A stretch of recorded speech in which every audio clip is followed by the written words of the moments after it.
Well, of course it isn't. But really, that's kind of a trick question anyway, isn't it? I mean, if you say no, as I just did, then right there you've opened yourself up to be challenged, as I just have.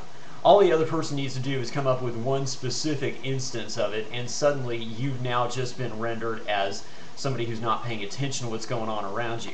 Not even to mention insensitive and uncaring, and that's at best.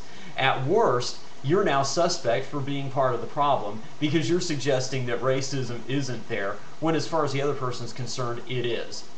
On the other hand, if you say yes, then you've basically admitted that there is a problem with it in this country, and that admission carries with it the assumption that to whatever extent it's out there, it's being parlayed largely by people who look like, well, me. And then that carries the assumption that somehow we need to be put in check. Actually, or that's not a real good choice of words, but maybe we should be held to a higher standard. As if we need to be even more careful about what we think, say, and do than most other people in this country. I reject this notion flatly, and I reject the entire premise of that question. The thing of it is, racism is something that will never ever be eliminated in this country because there will always be fringe elements on either side of the political spectrum practicing it. It's just that at some point you turn a corner. And I think the real question here is, have we turned that corner and are we moving in the right direction? By my reckoning, the answer would be yes on both counts. Still, that can be cold comfort when you're put on the defensive yourself, as was the case a couple of years ago with those university student lacrosse players up in Connecticut.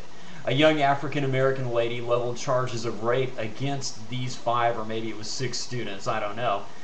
But from the second that came out, everybody from Jesse Jackson to Al Sharpton to the media, everybody right away was coming out swinging, setting themselves up as judge, jury, and executioner before any of the facts even really came out. Once said facts did come out, they completely exonerated these students. At that point, the rationale changed to, well, it's still good that that got a chance to play out anyway, because we need to have a racial dialogue in this country. Huh? What?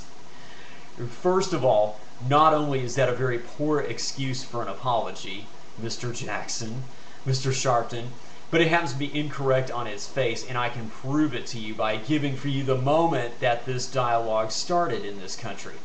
It was when I was a child, I think sometime around 91 or so, video surfaced in which a couple of Los Angeles police officers beat a young African-American man with a stick.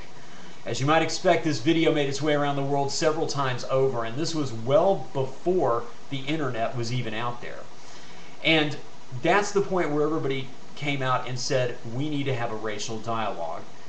That dialogue has been going on ever since. And I'm here to suggest to you that the time has come for us to actually shut down the racial dialogue so that we can actually move forward to other things.